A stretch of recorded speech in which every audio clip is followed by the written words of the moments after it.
우리 스스로 우리들을 위한 어떤 사람들이 존재한다면 저와 여러분은 아마도 참 마음이 든든할 것입니다.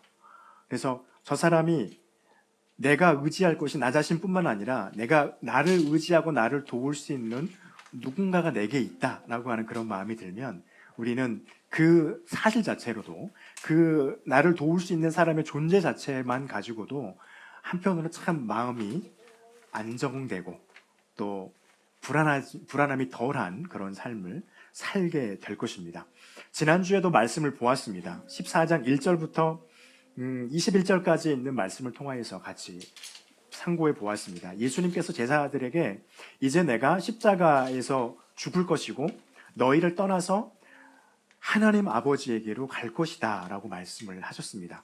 제자들의 마음은 낙심되고 슬펐죠. 그리고 예수님의 얼굴을 보지 못한다라고 하는 그런 서운한 마음, 또 예수님이 죽을 것이라고 하는 두려운 마음 등등 참 많은 감정들이 제자들에게 교차하고 있었을 것입니다.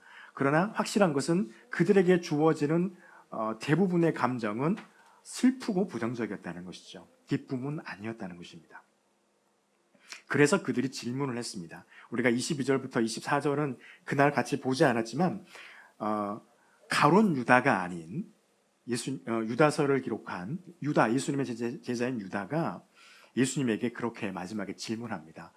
하나님, 예수님, 왜 세상이 하나님의 사랑, 당신의 사랑을 나타내려고 하지 않으십니까? 세상이 왜 그것을 모릅니까? 라고 질문을 합니다. 왜 그럴까요? 우리도 그런 생각 많이 하죠. 하나님이 전능하신 하나님이라면 하나님의 복음을 세상 가운데 딱 주셔가지고 사람들이 이것을 거부하지 못하도록 만드셔야 되는데 왜 그렇게 안 하십니까? 하나님 능력이 없는 거 아니신가요? 라고 하는 그런 우구심이 들 때가 있습니다. 유다도 그런 것 같습니다. 근데 예수님께서 그에게 그렇게 말씀하시죠. 그들은 나를 사랑하지 않기 때문이다 라고 말씀을 합니다. 너희는 나를 사랑하지만 세상은 나를 사랑하지 않기 때문에 그들은 하나님의 사랑을 받지 못하고 있다 라고 말씀을 하고 있습니다.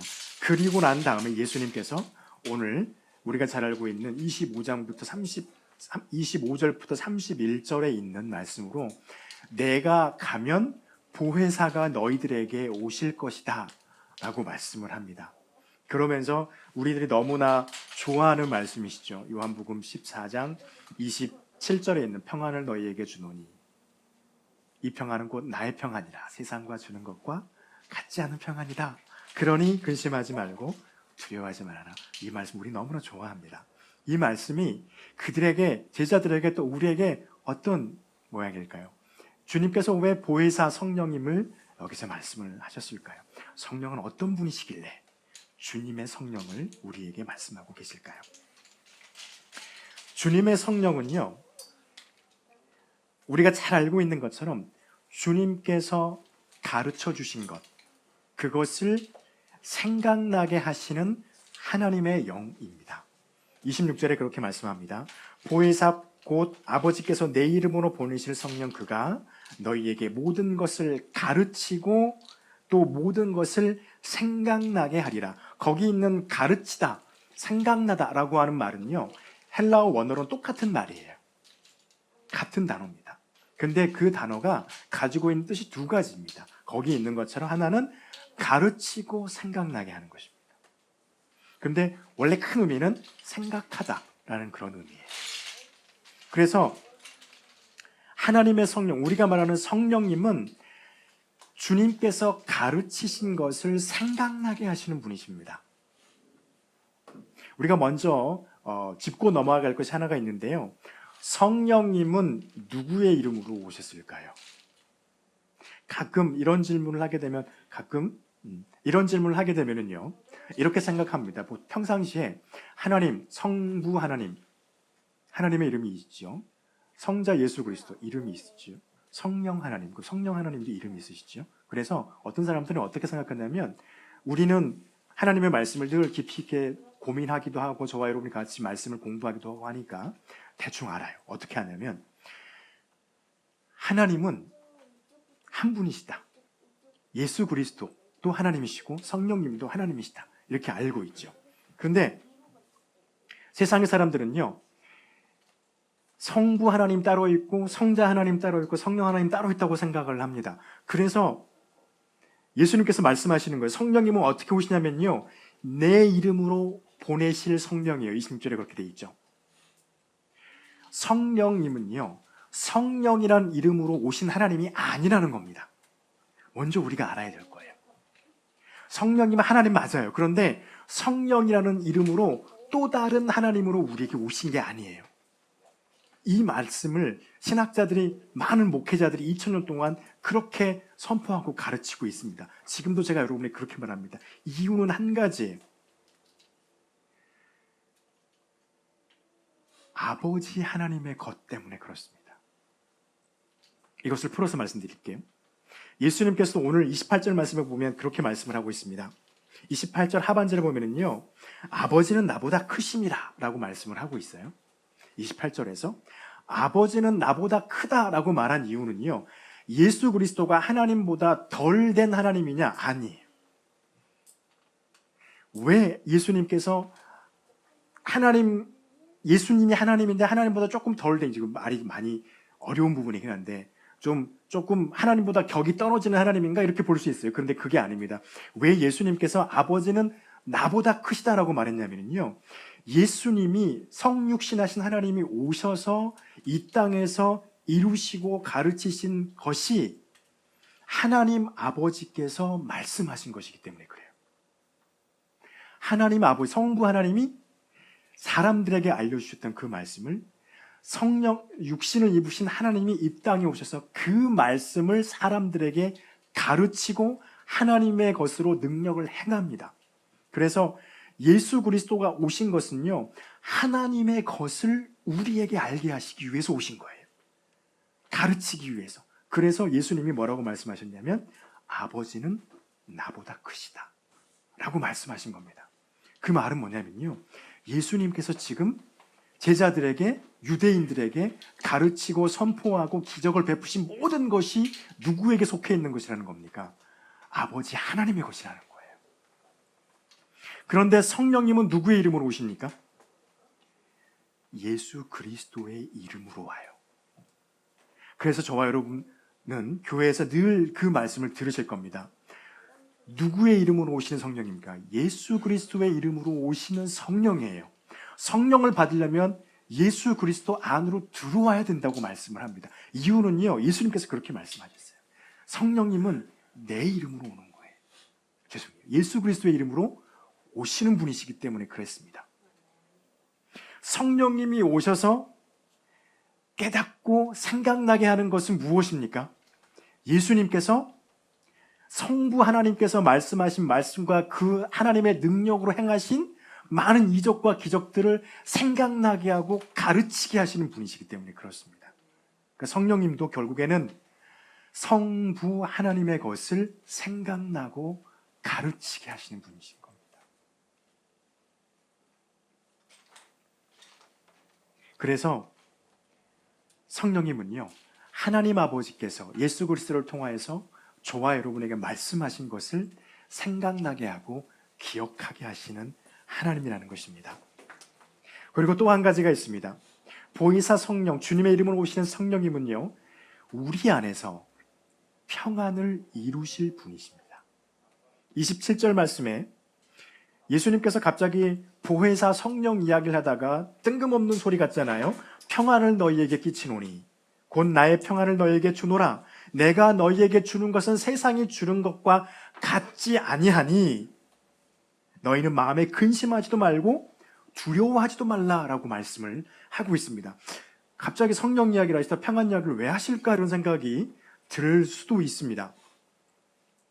여기서 말하는 주님이 말씀하셨던 이 평안은요, 히브리어로 샬롬입니다. 평화롭다, 편안하다 이런 뜻이죠.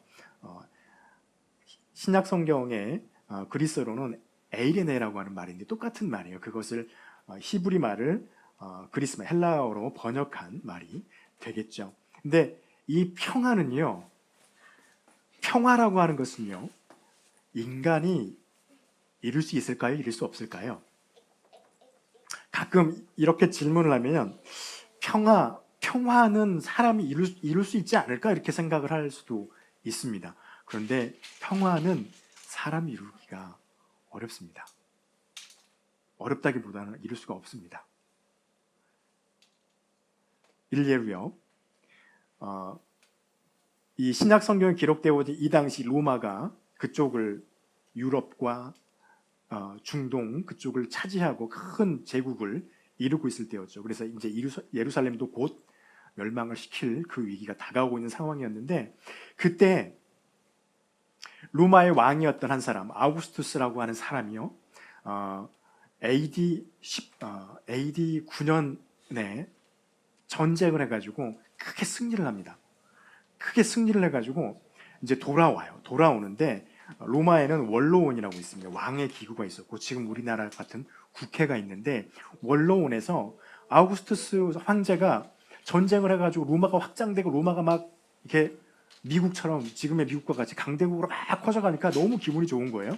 그래가지고 그 유명한 잘 읽어야 되는데, 마라 파시스 아우구스타테라고 하는 타에라고 하는 하나의 재단을 세웁니다. 이탈리아 로마에 가면은요, 이렇게 그냥 한국말로 번역하면 이래요. 아우구스투스의 평화의 재단이라고 하는 재단이 있습니다. 재단을 만들어요. 대리석으로 쫙 깔고요. 그다음에 이렇게 조각을 해가지고 아름답게 조각을 해서 왕들이며 평야 임원들이며 다 새겨가지고 아름답게 만듭니다. 평화의 재단을 만들어 놓고 기원을 하기 시작해요. 거기서 제사를 드리는 거예요. 무슨 기원을 하냐면 로마의 평화여 영원하라, 이렇게 제사를 드리기 시작합니다. 그런데요, 로마는 어떻게 됐습니까? 영원했나요? 망했어요. 결국에 망했습니다. 이것은, 평화라고 하는 것은요, 인간이 결코 영원히 간직하고 이룰 수 없는 것이라고 하는 것을 역사적인 사실로 보여준 하나의 증거이기도 합니다. 저희 나라 대한민국 참 평화롭죠? 언제부터 우리나라가 평화로웠을까요? 무려 70여 년 전만, 1950년이니까 70여 년 전에는 이 땅은 전쟁이 가득했습니다. 여기는 다 폐허였죠. 가는 곳마다 싸늘한 시신들이 널려 있었고, 가는 곳마다 총성과 연기가 솟아났던 이 땅입니다. 근데 겨우 70년 동안 평화롭고 있습니다. 근데 지금 우리나라를 둘러싸고 있는 국제정세는 어떻습니까? 결코 평화롭지 않습니다. 총 만들지 않았지 여전히 전쟁 가운데 있다는 것이죠. 이것처럼 주님께서 말씀하고 있는 이 평안이 세상과 다를 수밖에 없는, 건 세상은 그 평안을 이룰 수 없기 때문이에요. 그런데 주님께서 말씀하시는 이 평안을 주님께서 우리에게 주셨다라고 했는데, 도대체 주님이 주신 그 평안을 얻는 방법이 뭐길래 어렵게 느껴질까요? 주님이 오늘 우리에게 말씀하고 있습니다. 요한복음을 통하여서 주님이 주시는 평안을 얻는 방법은요, 믿음을 갖는 것이에요.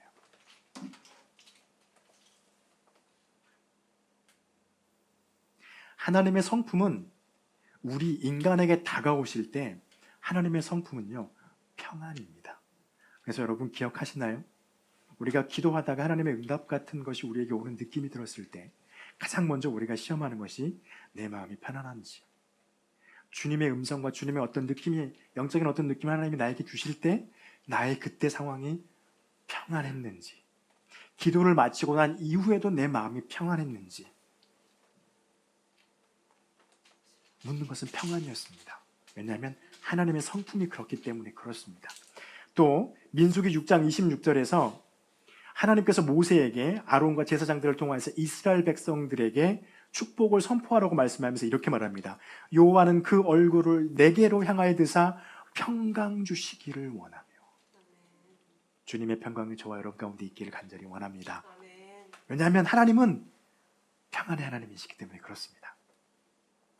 그런데 하나님이 주시는 이 평안을 얻을 수 있는 방법은 믿음이라고 하는 것입니다. 왜 그럴까요? 믿음은요, 하나님을 사랑하는 것이기 때문에 그렇습니다. 아까 유다가 질문했던 질문 기억하시나요? 왜 세상에는 하나님의 사랑이 나타나지 못합니까? 왜 그랬다고요? 세상은 예수님을 사랑하지 않아요. 예수님을 사랑하지 않는 것은 하나님을 사랑하지 않는 거예요. 하나님을 사랑하지 않는 것은요, 예수 그리스도를 믿지 않는 것입니다. 믿음이 없으면 하나님을 사랑하는 것이 아니기 때문에 주님이 주시는 그 평안을 받을 수가 없습니다. 그래서 예수님께서 28절 말씀에 그렇게 말씀하시죠. 나를 사랑하였더라며.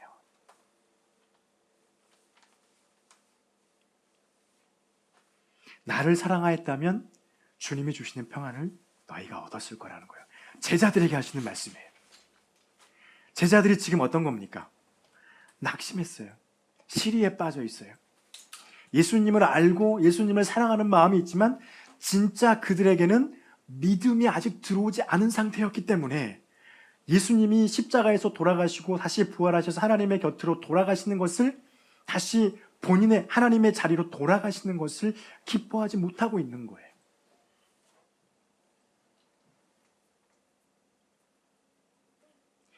주님께서 27절에서 말씀하시고 있는 이 평안은요, 아무에게나 영향력을 미치지 않아요. 물론 아무에게나 영향력을 미칠 수 있는 능력과 권능이 있는 평안입니다. 왜냐하면 하나님의 것이기 때문에. 그런데 이 평안이 아무에게나 영향력을 미치지 않는다는 게 참 아이러니합니다. 왜냐하면 하나님을 사랑하는 자에게만 이 평안이 영향을 미친다는 거예요. 우리의 상황이 파도치는 상황이라 할지라도 평정하게 유지되는 것도 평안이죠. 그런데 여기에 하나님께서는 우리에게 말씀하시는 게 있습니다. 무엇이냐면요, 너희가 지금 판단하고 있는 이 상황을 판단하고 있는 너희의 이성, 헬라어로 누스라 그래요. 이성을 극복하라는 겁니다. 여러분 거기 보면은요, 평안을 너희에게 주노니 나의 평안을 너희에게 주노라. 내가 너희에게 주는 이 평안은 세상의 것과 다르다라고 말씀을 하고 있는데요, 이 말씀을 바울이 풀어서 말씀해 주셨습니다. 빌립보서 4장 6절과 7절에서 읽어드릴게요. 아무것도 염려하지 말고 다만 모든 일에 기도와 간구로 너희 구할 것을 감사함으로 하나님께 아뢰라. 그러면서 그러면 모든 지각에 뛰어난 하나님의 평강이라고 말씀하세요. 하나님의 평강은요, 모든 지각보다 뛰어나다는 거예요. 뛰어나다라고 하는 이 말, 헬라어로 어떤 뜻이냐면요, 추월하다. 추월하다는 초월하다, 넘어선다는 의미예요. 이 넘어서는 건 뭘 넘어서냐면요, 인간의 계획들을 넘어서는 것입니다. 인간의 계획은 어떻게 나오나요? 모든 정황, 상황, 그 다음에 주변의 모든 것들을 다 판단합니다. 뭘로 판단해요? 이성으로 판단하잖아요. 예수님의 제자들이 왜 슬퍼합니까? 예수님의 제자들이 가지고 있는 그들의 마음의 생각, 이성이 예수님이 죽어야 되는 것 때문에, 우리를 떠나야 되는 것 때문에 슬퍼요. 마음이 불안해요. 두려워요. 그래서 주님께서도 그렇게 말씀하시죠. 마음에 근심하지도 말고 두려워하지 말라. 제자들의 마음이에요, 지금. 근심하고 있고 두려워. 우리들도 그러잖아요. 지금의 상황에서, 우리를 둘러싸고 상황에서 근심하고 두려워요. 어떻게 뚫고 나가지? 그런데 주님께서 말씀하십니다. 하나님의 평강은 모든 지각보다 뛰어난 것이다. 그것을 의지하라는 거예요. 그래서 우리에게 필요한 것이 믿음입니다.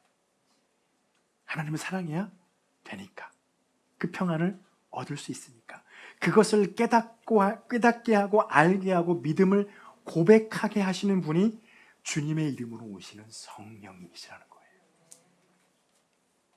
그래서 주님의 성령이 우리에게 오시면 우리의 삶 가운데 평안을 이루도록, 잃어버리지 않도록 역사하십니다. 어떻게 해요? 우리의 상황이 파도치고 바다치는 태풍이 푸는 그런 바다 같을지라도 내 마음이 하나님 앞에서 흔들리지 않는 거예요. 그것이 평안입니다. 그리고요, 주님께서 말씀하세요. 세상을 향해서 서라. 성령님은요, 저와 여러분을 향해서 세상을 향하여서 서게 하시는 분이세요. 31절에 오직 내가 아버지를 사랑한 것과 아버지께서 명령한 대로 행한 것을 세상에 알게 하려 함이라. 일어나라 그러시죠. 여기서 떠나자. 30절에서 그렇게 말씀하십니다. 주님이 이제 자기가 잡혀갈 것인데 이후에는 내가 너희에게 말을 많이 하지 아니하리니, 그러면서 이 세상의 임금이 오겠습니다 말씀을 하세요. 주님이 세상을 향해 가자라고 말씀하시면서 30절에서는 이 세상의 임금이 오겠다라고 말씀합니다. 여기 이 세상의 임금은요, 그때 당시 상황으로는 가롯 유다라고 보기도 합니다. 예수님을 팔아야 되니까. 그런데 한 걸음 더 안으로 들어가 보면요, 이 세상의 임금은 가롯 유다가 아니에요. 바로 누구냐면 예수님을 십자가에 못 박으려고 계획하고 그것을 실행하려고 하는 유대의 정치 지도자들. 그런데 또 한 걸음 더 들어가 보면요, 그 속에 그들을 조종하고 그들로 하여금 예수 그리스도를 십자가에서 죽이고 부끄러움을 당하게 조종하고 있는 사탄입니다. 이 세상에 임금이 오겠습니다. 사탄이 나타날 거라는 거예요. 이제 또 이 세상은 어딜까요?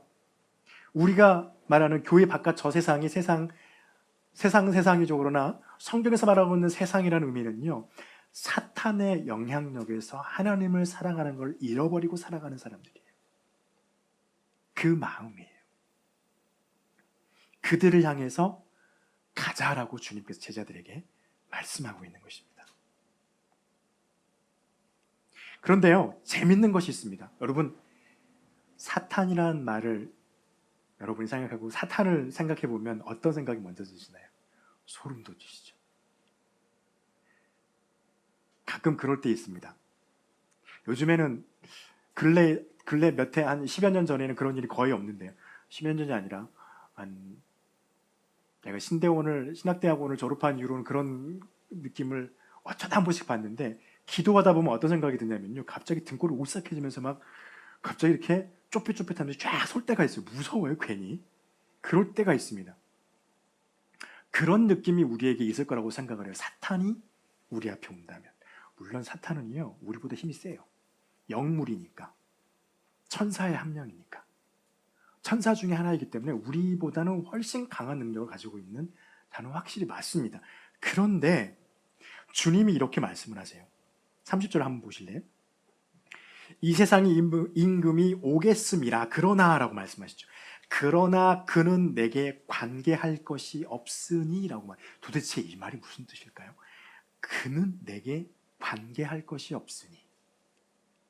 이 말은요, 그가 비록 사탄이 큰 힘을 가지고 있는 건 맞으나, 누구에게? 인간에게 큰 힘을 가지고 있는 건 맞으나, 요즘에 우리가 조심해야 될 거죠. 인터콤이나 이런 그런 뭐라 그러죠? 그 음모론자들, 또 일루미나티 이런 사람들이 꼭 어떤 말을 제기하냐면, 하나님의 세력이 있고 하나님을 반대하는 세력이 있다는, 이 둘이 싸운다는 거예요. 말이 안 돼요. 성경은 그걸 절대 말하지 않아요. 오늘 말씀, 예수님 말씀 보세요. 그 말이에요.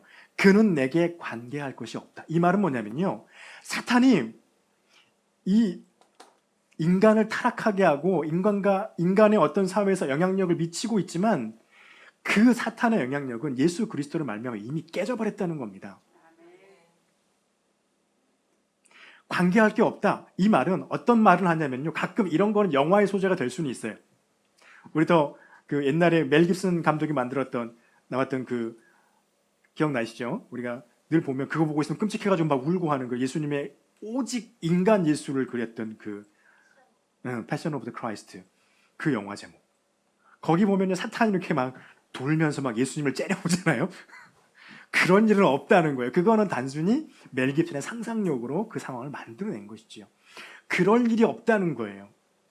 다시 말하면 사탄은 하나님의 계획을 변경할 어떤 힘이 있거나, 하나님에게 대항할 수 있는 어떤 능력이 있거나, 하나님에게 가가지고 하나님 이거 이렇게 하시면 안 돼요 라고 할 수 있는, 조언할 수 있는 자리에 있는 존재가 절대 아니라는 거예요.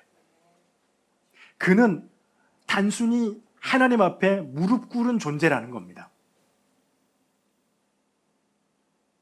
아무것도 없다는 거죠, 기회가 그에게는. 그런데 우리는 그 사탄의 영향력 아래 있는 세상과 맞서려고 할 때 우리 마음이 두려워요. 제자들하고 똑같이. 그래서 주님이 그렇게 말씀하신 거예요. 27절에서 너희는 마음에 근심하지도 말고 두려워하지도 말아라. 왜냐면요, 예수님께서 우리가 앞에서 보았듯이 그렇게 말씀하시죠. 내가 한 것 같이 너희도 이 일을 그곳에서 하리라. 예수 그리스도께서 사탄을 이기셨어요. 여러분 혹시 가다가 마음에 두려운 마음이 드세요? 속으로 선포하세요. 나사렛 예수 그리스도 이름 명하는 사탄아 물러가라. 한마디면 돼요. 예수의 이름 한마디면 사탄은 그냥 조용히 물러갑니다. 요한은요, 요한복음 말고 요한 1서 5장 4절과 5절에서 또 이렇게 우리에게 말씀해 주고 있어요. 무릇 하나님께로부터 난 자마다 세상을 이기느니라. 아멘. 세상을 이기는 승리는 이것이니 우리의 믿음이니라. 아멘. 예수께서 하나님의 아들심을 믿는 자가 아니면 세상을 이길 자가 누구냐? 고백하고 있어요. 아까 말씀드렸습니다. 하나님의 평안을 받을 수 있는 유일한 방법은 뭐라고요? 믿음을 가져야 돼요. 성령을 통해서. 그러면요, 그 믿음을 소유한 자는 하나님을 사랑하는 자거든요. 하나님을 사랑하는 자는 예수님께서 하신 일을 너희도 가서 할 것이기 때문에 사탄은 우리에게 반드시 무릎 꿇게 된다는 것이죠. 이미 무릎 꿇었어요. 우리는 뭐만 하면 되는 겁니까? 그러한 것들이 우리에게 와서 근심과 걱정을 하게 하면 선포하면 돼요.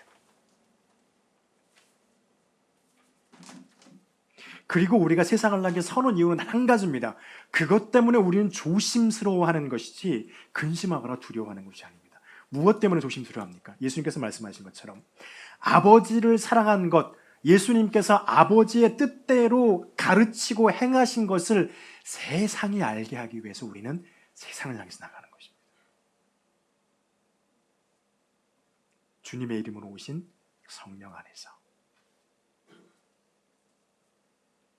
그래서 주님께서는 저와 여러분에게 성령을 허락하여 주셨습니다. 하나님의 것을 기억나게 하고 우리로 하여금 깨닫게 하시는 하나님. 그러나 성령이 깨닫는 것은 한 가지 기억하실 것은 어떤 새로운 것을 우리로 하여금 깨닫게 하시는 분이 아니시라는 겁니다. 물론 우리 입장에서는 우리가 미처 알지 못했던 새로운 것을 깨달을 수 있어요. 하나님의 말씀에 대해서. 그런데 성령께서 예수 그리스도를 통하여서, 성경이죠, 우리가 신약과 구약과 신약을 통해서 하나님이 우리에게 말씀해 주신 것 이외에 다른 어떤 새로운 것을 우리로 하여금 깨닫게 하시는 분이 성령님의 하시는 일이 아니라는 거예요. 왜요? 주님을 통하여서 선포되어진 하나님의 것을 우리로 하여금 깨닫고 생각나게 하시는 분이시 성령님이십니다. 성경 외에 새로운 것이 아니라는 것입니다. 이 주님의 성령이 저와 여러분 가운데 임하셔서 하나님의 것을 깨닫고 생각나는 저와 여러분의 믿음이 되고 우리가 주님을 사랑하는 그 믿음을 소유하게 함으로 말미암아서 주님께서 우리에게 끼쳐주시길 원하는 주님의 그 평안을 누리고 그리고 세상을 향하여서 주님께서 사단에게 승리하신 그 승리를 우리가 품고 세상을 향해서 주님께서 하신 아버지 하나님의 것, 아버지 하나님의 것을 예수님이 행하시고 가르치신 것을 세상이 알게 하는 삶의 자리와 믿음이 되시기를 간절히 축원합니다. 기도하겠습니다.